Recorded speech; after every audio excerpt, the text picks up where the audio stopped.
Now I want to go a little bit further with this, and this could be a longer video, but I want to minimize this and show that because of all this happens, your purchasing power goes down. The power of the dollar, the power of the coin, whatever Rutgers coin, whatever you want to call it, is going down all the time, which means that either you need to constantly make more of it, or you need to put it into something that doesn't depreciate, or at least stays the same, rather than holding your dollar.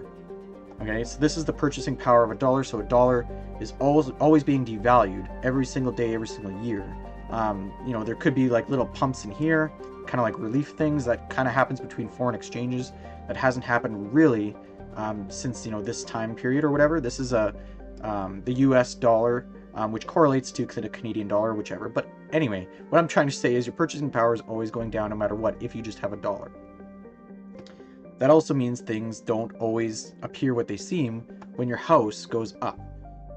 Minimizing to a new thing, I'll talk about this one. People talk, and I'll link this in the description, it's called the Big Mac Index. And if you look up the Big Mac Index, it basically shows that the cost of a Big Mac, and everyone knows a Big Mac, is from McDonald's, it's a burger. It used to cost in the year 2000, $2.85. Okay, that's how much the Big Mac cost. And now it costs $6.77. Okay, same burger costs more. Does it cost more? Well, this is a 20-year difference in price. It doesn't actually cost anything more. It is exactly the same. And how do I know this? This is because the difference between this and this is 237%. Okay. Now, there's a thing called the M0, which is the amount of money in the Canadian, and there's one for the States, and whichever. They're basically the same. It doesn't matter if you're Canada or in US or wherever you are. The M0 is the amount of money that was printed, or the amount of money that was created between 2000 and 2020, which is the same 20-year gap between this. Guess what the inflation was? Guess how much more money was printed? $237 exactly. Okay, now we're just looking at the left side here. We're not looking at the right side of this graph right now. But look at this. The Big Mac costs exactly the same, yet the numbers are different. And going back to that inflation model that I showed before, you can see, based on this and, this triangle and everything that I made where 1 and 64 equals 1 PlayStation or whichever, or the 1 house equals 1 house, it is exactly the same. Even though the value of the dollar, or the value of the Rutgers coin and everything appears to have gone up, it is the exact same cost because everything has gone up. Now, because everything has gone up, I want to show another chart, which is this one on the right, which is the average price of houses. Now, the average price of a house over the same 20-year period has gone up from $100,000 house in Canada. This is in Canada. There's some in the States as well, but it's generally the same. 2000 from the year 2000 to the year 2020 has gone up. An average house that used to cost $100K now costs $250K. That is a total of 250%. 250K divided by 100K is 250, or 2 is, doubled in price, and 50%, right? That is very similar.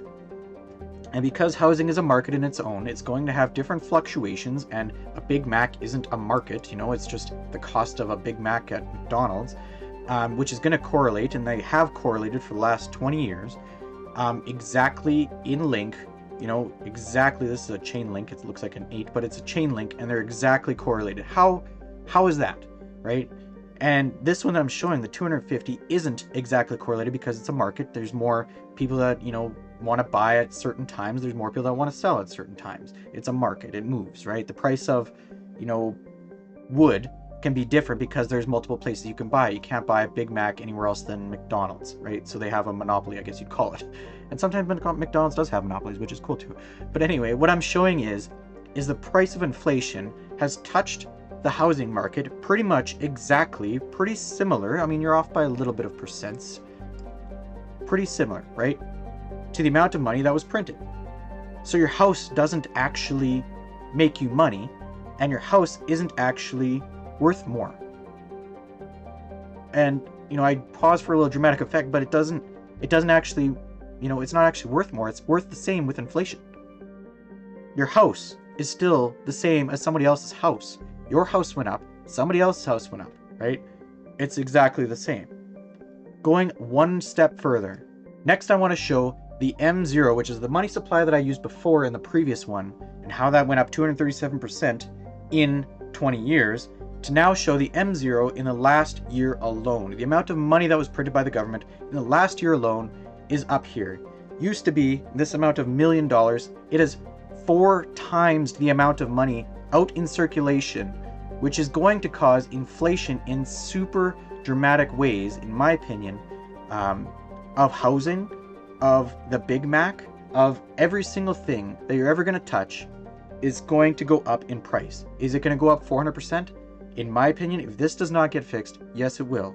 That means one Big Mac that is $6.77 will be $27 just for a burger. This is why you don't hold Canadian dollars or American dollars or whatever. You don't hold that. You hold things that stay the same as inflation, so that you can at least be zeroed out. You can at least keep the same value, right? If you hold dollars, you're going to be losing out, because now you want to buy a Big Mac. I'm not saying you should hold a Big Mac. So I don't think you should hold a Big Mac for, the next 4 years or anything.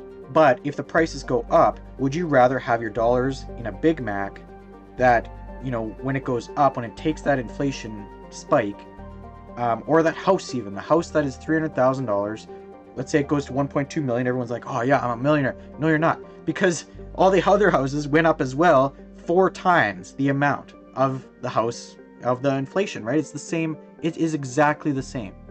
If you hold cash, if you hold 300K and you don't hold the house, guess what happens? You hold 300K, all the houses jump to $1.2 million. Now you have a quarter of a house and you don't have a house. This is why a house for a house makes total sense, and why you want to have a house. I don't agree with a mortgage, but it shows that you want to have your money in something that can jump the exact same or about the same as the inflation rate, right? I talked about the N64, the PlayStation. You want to be in those. You don't want to be in the Rutgers tokens, because it costs more every year to be in the Rutgers tokens, because it's not going to buy the exact same things that it could have bought you today. This is why I think inflation is really bad, and this is why you shouldn't be holding Canadian dollars. Now, in my opinion, and this is my personal situation, I don't have a house like this that's worth 300K, but I also don't have a mortgage. I don't have debt, and I also do not have 300K in cash sitting somewhere, right? I have 300K, or I have however much money in things that will jump with inflation, or at least won't be affected by the inflation, by the Canadian dollar that is being submitted right now.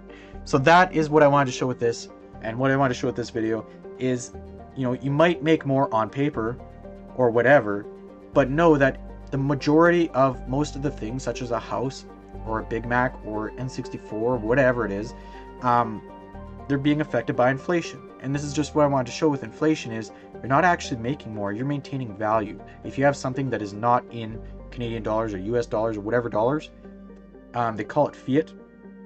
And fiat is a government based currency that is dispersed from the government, that is printed every year from the government, that is always inflating and devaluing your dollar year to year to year, which is why you shouldn't have any more money than your emergency fund, in my opinion, in your currency. So that's what I want to show with inflation. Got a little, excited, but I hope you guys like these videos, and thanks, and talk soon.